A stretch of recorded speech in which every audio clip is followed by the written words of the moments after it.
3 Triple Z. 92.3 FM. The following program is in English. Thank you.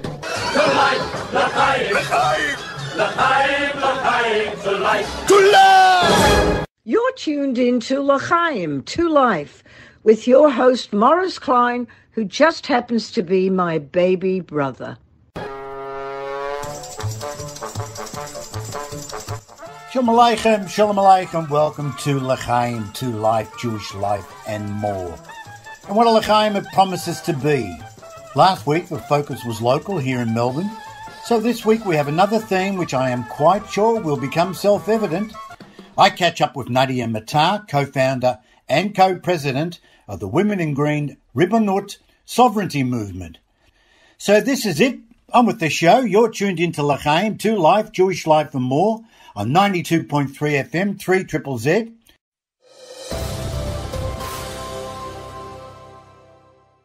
The Six-Day War. The Jewish people returned to the heart of Jerusalem, to the heartland of Israel, and to the Golan Heights. Along with the opening of the Jewish heart toward the land of Israel, the battle over Israeli consciousness also begins. Two camps confront each other, right versus left. The right establishes the Gush Emunim movement, the objective, the renewal of Jewish settlement in Judea and Samaria. On the other side, the left establishes the Peace Now movement, the objective, to internalize the consciousness of land for peace. 1993, the Rabin government initiates a series of dramatic steps vis-a-vis the Arab leadership. Recognition of the PLO and the Oslo Accords establishes a new political reality. The right again goes out and demonstrates, but the caravan of the left continues energetically. In European drawing rooms, Yossi Beilin and his people promote a political philosophy of Israeli withdrawals. The cries of the right are drowned out in the background. Nevertheless, and despite everything, the settlement enterprise continues. But then the right observes a blow. 21 Gush Katif communities are uprooted and destroyed. The IDF withdraws, and the gate to the Gaza Strip is locked. And that is not the end. The right understands. Demonstrations and proclaiming what not to do is not enough. It is necessary to promote an active political program. A sovereignty initiative founded by Women in Green is launched. The peace plan of the left has proven to be a delusional plan. The Arab lie has been exposed for all to see. The idea of an Arab terrorist state in the heartland of Israel is collapsing and vanishing. The right is launching a sovereignty offensive. The objective? True, long-term peace. Historic justice, return to Zionist and Jewish values, responsibility for the security of Israeli citizens in the exclusive hands of Israel, regional stability without an additional Arab terrorist state, a robust economy, and even a decline in housing prices in the center of the country. Sovereignty conferences, steps towards sovereignty in the Knesset and in the public, cooperation between sovereignty initiatives, promoting sovereignty in Bikat Yarden, promoting sovereignty in Gush Etzion, equalizing legislation between the Judea and Samaria and the rest of the state of Israel, and more. Sovereignty is gaining momentum. The sovereignty revolution is just beginning. The people and the leadership already understand the significance of Israeli sovereignty in the heartland of Israel. What is required now is implementation of the initiative in legislation and in action. It will only happen if each and every one of us will provide public backing for the decision makers in the Knesset and the government. It is in our hands.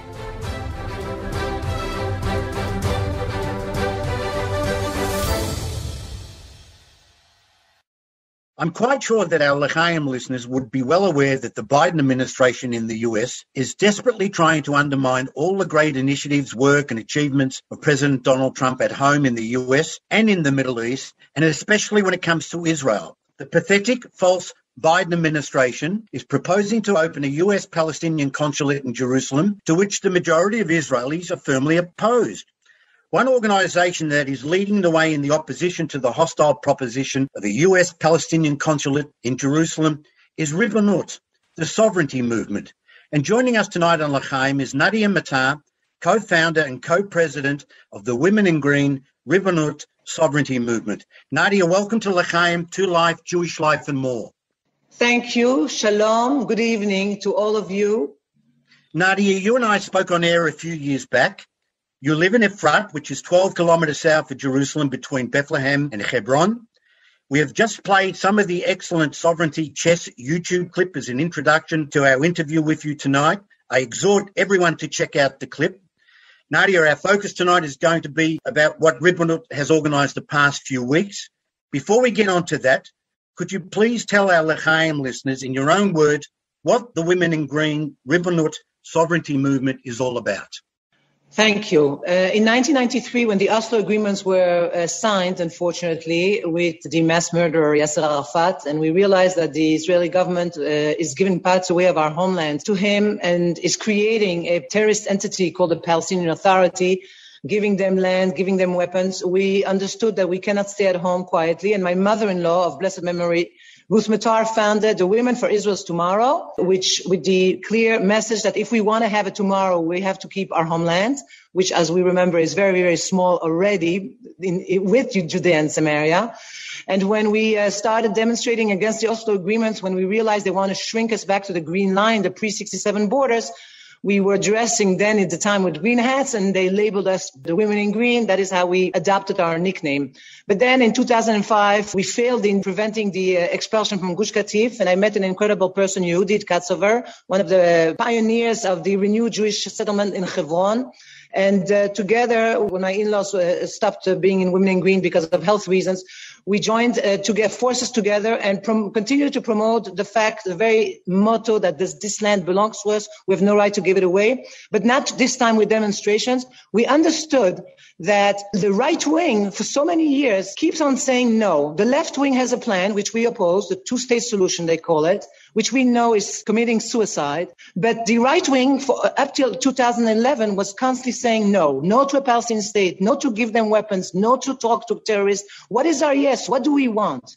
And that is when we realized that we have to raise the flag of the message of the right-wing national camp, those who believe that this is our land, which is what should have been done the day we won in the Six-Day War, the application of Israeli sovereignty over the land of Israel. And thanks to many activities over the years since 2011, we finally put on the table that the right wing also has a plan. There's two plans.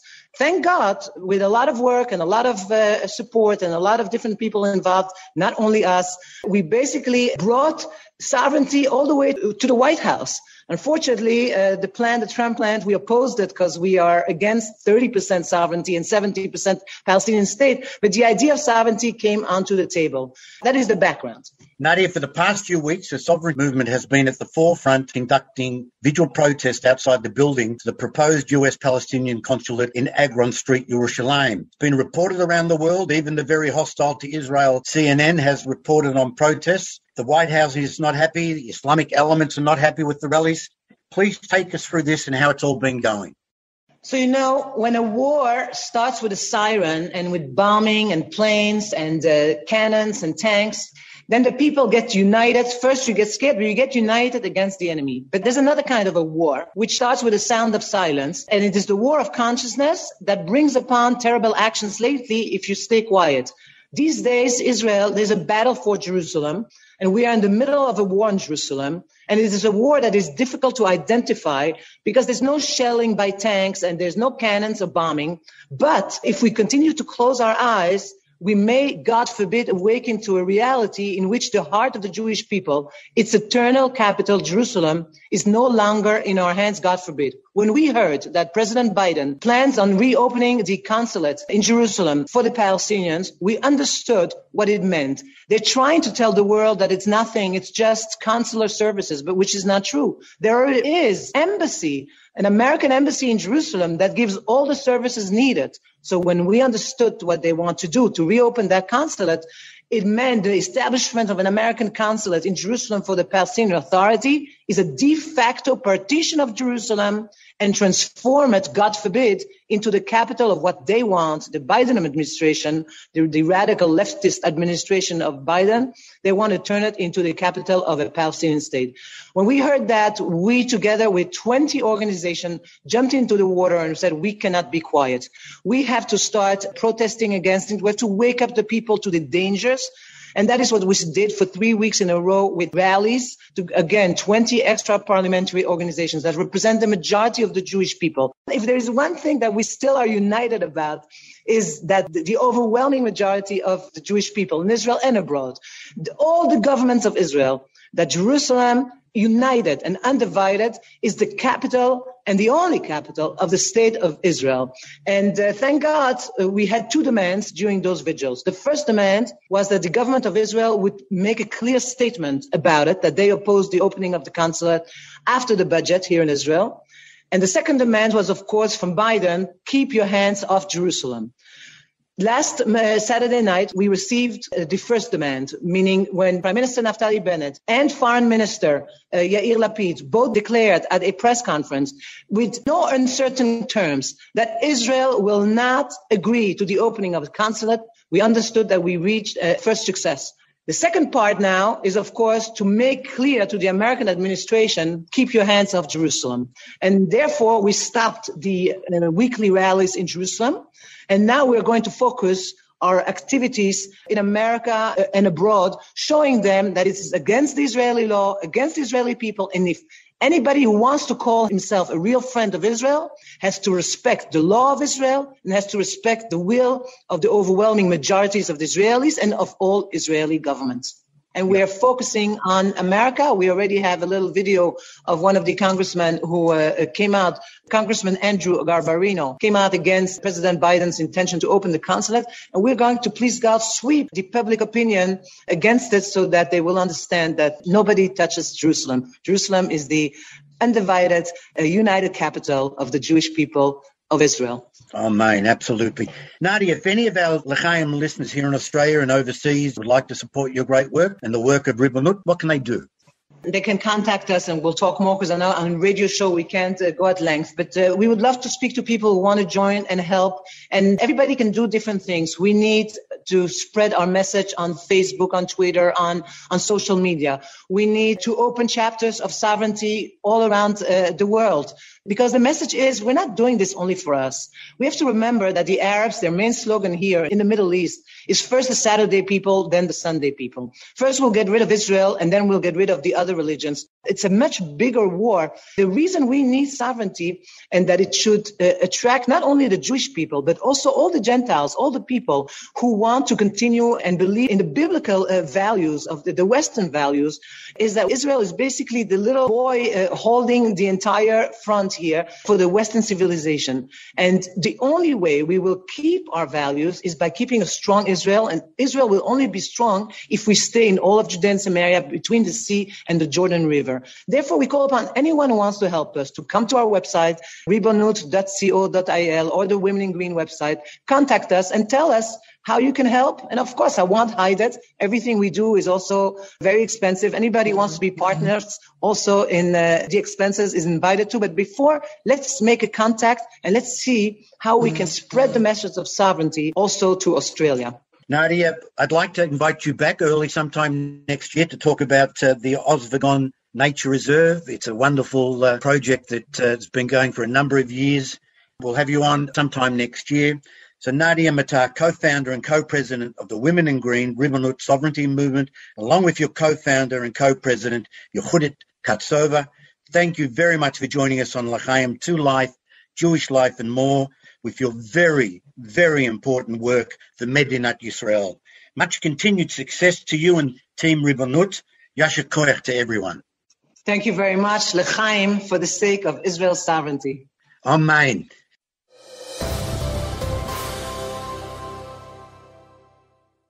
And what can you say about Nadia Matar and the Women in Green Ribonut Sovereignty Movement? Only Yasher koach to them all. Please take down their website details and get behind them and support them. The website is www.ribonut.co.il. Nadia mentioned that their protest vigils outside the proposed US consulate in Jerusalem had the support of over 20 Zionist organizations. I'd like to read something out from one that I have a close association with, the Israel Institute for Strategic Studies. No, you can't. The Israel Institute for Strategic Studies stands with other proactive Zionist organizations in opposing attempts by the US Biden administration to drive a stake into the heart of Jerusalem by insisting on opening a consulate to serve non-Israel entities in Israel's united capital, Jerusalem. There is no diplomatic precedent of the United States intentionally imposing an official State Department facility inside the sovereign capital of another nation in order to serve the interests of a foreign entity, let alone one that declares itself to be an enemy of Israel and explicitly calls for our destruction. We say no to the opening of the US consulate for the Palestinian Authority in Jerusalem. Such an act would place the United States in direct opposition to the wishes of the State of Israel and in support of an entity that regularly and repeatedly perpetuates brutal and bloody terror against Israel, including in Jerusalem. No, you can't. Dr. Martin Sherman, founder and director, Barry Shaw, International Public Diplomacy Director of the Israel Institute for Strategic Studies. What a great statement. Firebrand Barry Shaw has been a guest of mine on air many, many times. He's written several books about Israel, as has Dr. Martin Sherman. Barry will be our guest on L'Chaim late December to close out our L'Chaim year.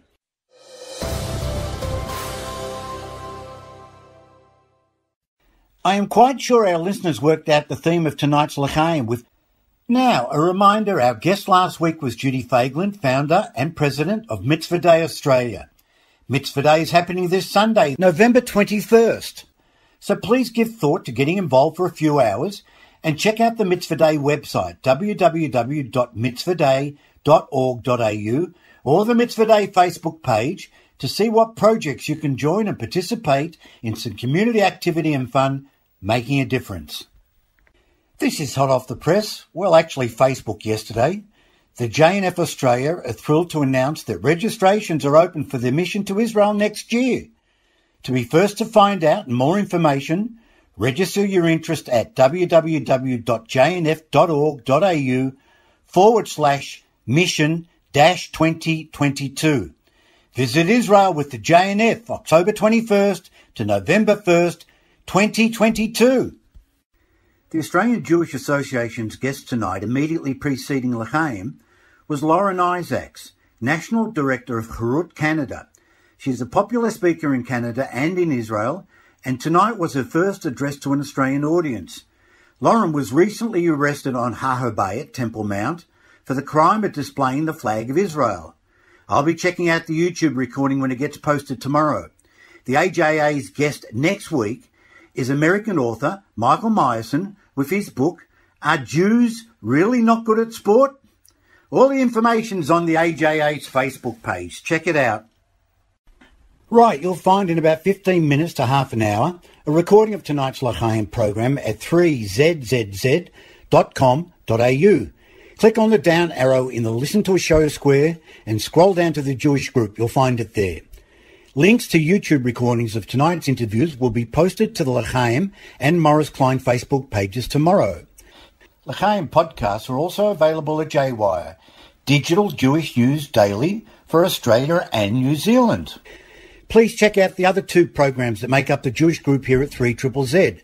The Hebrew Hour, Shabbat Shalom, 3 p.m. on Friday, and the Yiddish Hour, 11 a.m. on Sunday. If you'd like to contact us here at L'Chaim, our email is lchaim3zzz@gmail.com. For only $16, please consider becoming a member of the Jewish group here at 3ZZZ. And for seniors, it's just $11. Again, click on 3zzz.com.au. Many thanks again to Team L'Chaim, Dr. George Banky, the executive producer, Dr. Maury Frankel, and Jeff Deegan. So thank you for tuning in, and please join us again next week on L'Chaim. My name is Morris Klein. I'm Yisrael Chai, and peace.